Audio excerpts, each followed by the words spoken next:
राधे राधे, जय श्री कृष्णा। मार्क्सिस्ट मास की कथा सुनने वाले सभी भक्तों का आज की कथा में हार्दिक स्वागत है। आज की कथा में आप सुनेंगे श्री राधा और कृष्ण की सच्ची घटना पर आधारित एक बहुत ही प्यारी सी कहानी। इस कहानी में साक्षात श्री राधा रानी विराजमान है। तो इस कहानी को अनुभव करने के लिए हम बरसाना की तरफ चलते हैं। एक समय की बात है, एक गांव में एक रमा नाम की स्त्री रहती थी। उसकी शादी को 5 वर्ष हो गए थे, लेकिन अभी तक उसकी कोई संतान नहीं थी। एक बार श्री राधा अष्टमी का उत्सव आया। गांव की औरतें बरसाना जा रही थी। औरतों ने कहा कि तुम भी बरसाना चलो, राधा रानी बड़ी दयालु है, तुम्हारी गोद जरूर भरेंगी। वह कभी 7-8 दिन अपने घर से बाहर रही नहीं थी। उसके पति और सास ने भी उसे जाने की आज्ञा दे दी। अब उसने मन में ठान लिया कि राधा रानी मेरी गोद जरूर भरेंगी। जिस दिन उसे जाना था उसी दिन उसके पैर में चोट लग गई और उससे चला भी नहीं जा रहा था। फिर भी वह स्त्रियों के संग यात्रा पर चल पड़ी। सारे रास्ते ट्रेन में राधा कृष्ण का जाप कीर्तन चलता रहा।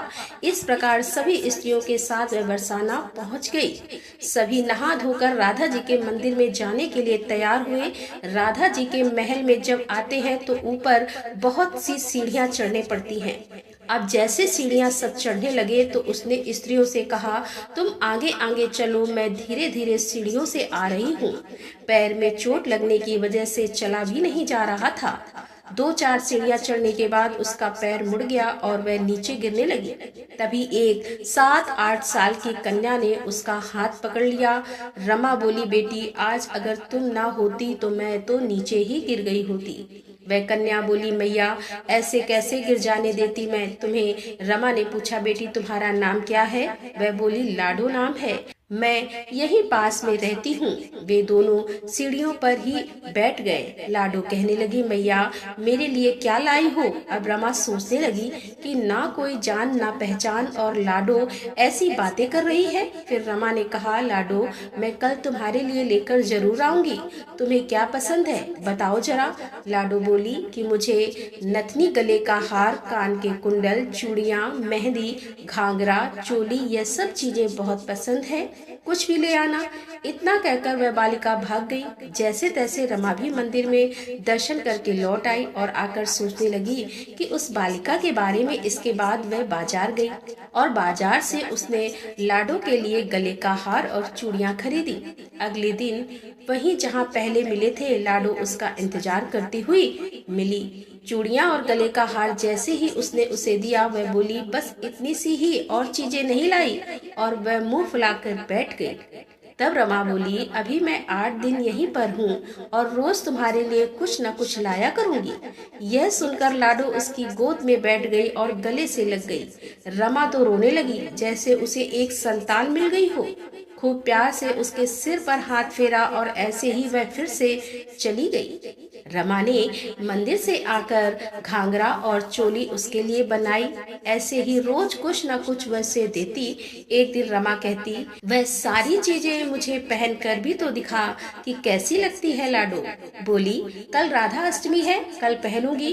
इस पर लाडो के साथ एक लड़का भी था। उसे देखकर रमा ने कहा, आज मेरे मन में जाने क्या आया कि एक धोती और मुकुट मोर वाला लिया है, क्या मैं इसे दे दूं? लाडो बोली, यह कनौआ है, मेरे साथ ही रहता है, हाँ, तुम इसे दे दो। ऐसा कहकर वे दोनों सामान लेकर चले गए। अगले दिन राधा अष्टमी थी। जब रमा सीढ़ियों पर आई, वहां से आज कोई नहीं मिला। बहुत इंतजार के बाद जब वह मंदिर में पहुंची तो वहां बहुत भीड़ थी। कीर्तन भी हो रहा था, नृत्य हो रहा था, और इस तरह भीड़ को चीरती हुई वह आगे पहुंची और वहां देखकर राधा जी को देखा और ठाकुर जी को देखा। वही सामान सब जो वो लाई थी उन्होंने धारण किया हुआ था। वह पत्थर सी हो गई, आंखों में से आंसू बहने लगे। बात समझते देर न लगी कि वह लाडो राधा जी और कनुआ कृष्ण जी हैं। स्वयं जगत के पालनहार उसके पास आते हैं। राधा जी उसकी गोदी में बैठती है और उसे मात सुख प्रदान करती है। वह तो जैसे बावरी सी हो गई। दिन रात लाडो लाडो कहती रहती, पुकारती रहती। वह स्त्रियों से बोली, तुम लोग घर जाओ, मैं नहीं जाऊंगी। उसकी सास और पति भी उसे लेने आए, पर वह साथ नहीं गई। अब तो प्रतिदिन वह सीढ़ियों पर बैठे बैठे आंसुओं से सीढ़ियां धोती और पलकों से बुहार, ऐसा करते करते 30 बरस बीत गए। एक दिन एक बालिका उसका हाथ पकड़कर ऊपर अटालिका फैलाकर रमा को बुलाने लगी और अपने गले लगा लिया। उस दिन रमा ऐसे गले लगी कि इस पार्थिव शरीर को छोड़कर सदा के लिए अपने लाडो के पास ही चली गई। यह एक सच्ची घटना है और इस घटना से हमको यह सीख मिलती है कि जो भी आशा रखे, चाहे वह साकाम हो या निष्काम, केवल भगवान से ही रखे, एक ना एक दिन अवश्य मिलते हैं। वह कहते हैं ना कि आशा एक राम जी से दूजी आशा छोड़ दे, नाता एक राम जी से दूजा नाता तोड़ दे। बोलिए भक्त और भगवान की जय, बरसाने वाली सरकार की जय, श्याम प्यारी कुंज बिहारी की जय। आज की कथा अच्छी लगी हो तो कमेंट बॉक्स में राधे राधे लिखना बिल्कुल मत भूलिए। आइए अब सुनते हैं मार्गशीर्ष मास महात्म्य का अध्याय 3। ऋषिगण बोले कि हे महाभागा, नर के मित्र नारायण नारद के प्रति जो शुभ वचन बोले हैं वह आप विस्तार पूर्वक हमसे कहें। सूत जी बोले कि हे दुष्सत्तमो, नारायण ने नारद के प्रति जो सुंदर वचन कहे हैं वह जैसे मैंने सुने हैं वैसे ही कहता हूँ, आप लोग सुने। नारायण बोले कि हे नारद, पहले महात्मा श्री कृष्ण ने राजा युधिष्ठिर से जो कहा था वह मैं कहता हूँ, उसे सुनो। एक समय धार्मिक राजा अजातशत्रु युधिष्ठिर छल प्रिय धृतराष्ट्र के दुष्ट पुत्रों द्वारा धुत कीड़ा में हार गए। सबके देखते देखते अग्नि से उत्पन्न हुए धर्मपरायण द्रौपदी के बालों को पकड़कर दुष्ट दुशासन ने खींचा और खींचने के बाद उसके वस्त्र उतारने लगा। तब भगवान कृष्ण ने उसकी रक्षा की। पीछे पांडव राजा को त्याग काम्यक वन को चले गए। वहां अत्यंत क्लेश से युक्त वे वन के फलों को खाकर जीवन बिताने लगे। जैसे जंगली हाथियों के शरीर में बाल रहते हैं, इसी प्रकार पांडवों के शरीर में बाल हो गए। इस प्रकार दुखित पांडवों को देखने के लिए भगवान देवकी सूत मुनियों के साथ काम्यक वन में गए। उन भगवान को देखकर मृत शरीर में पुनः प्राण आ जाने पर युधिष्ठिर, भीमसेन, अर्जुन आदि प्रेम विहीन होकर सहसा उठ खड़े हुए और प्रीत से श्री कृष्ण के गले मिले और भगवान कृष्ण के चरण कमलों में भक्ति से नमस्कार करने लगे। द्रौपदी ने भी धीरे धीरे वहां आकर आलस्य रहित होकर भगवान को शीघ्र नमस्कार किया।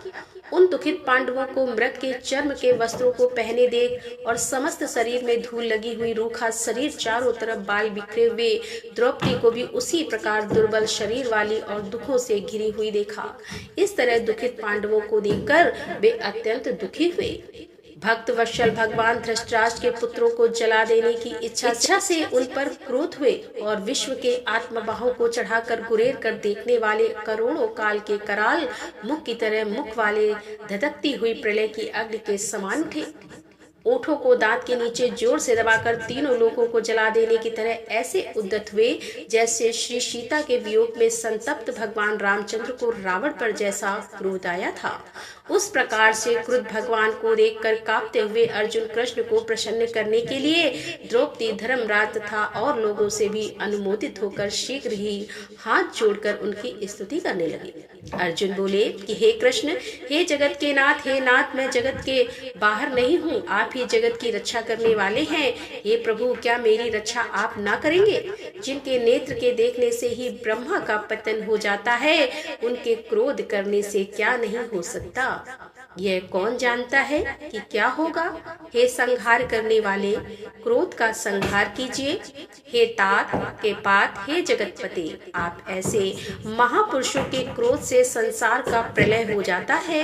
संपूर्ण तत्व को जानने वाले, सर्व वस्तुओं के कारण वेद और वेदांग के बीच आप साक्षात श्री कृष्ण हैं। मैं आपकी वंदना करता हूँ। चराचरात्मक संसार को आपने उत्पन्न किया है।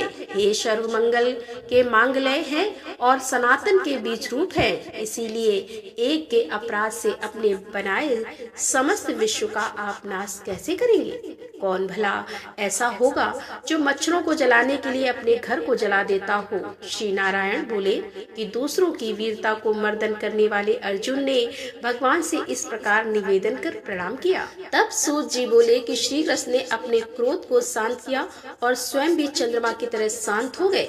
इस प्रकार भगवान को शांत देखकर पांडव स्वस्थ हुए, प्रेम से प्रसन्न मुख एवं प्रेम विहीन हुए। सब ने भगवान को प्रणाम किया और जंगली कंद मूल फल आदि से उनकी पूजा की।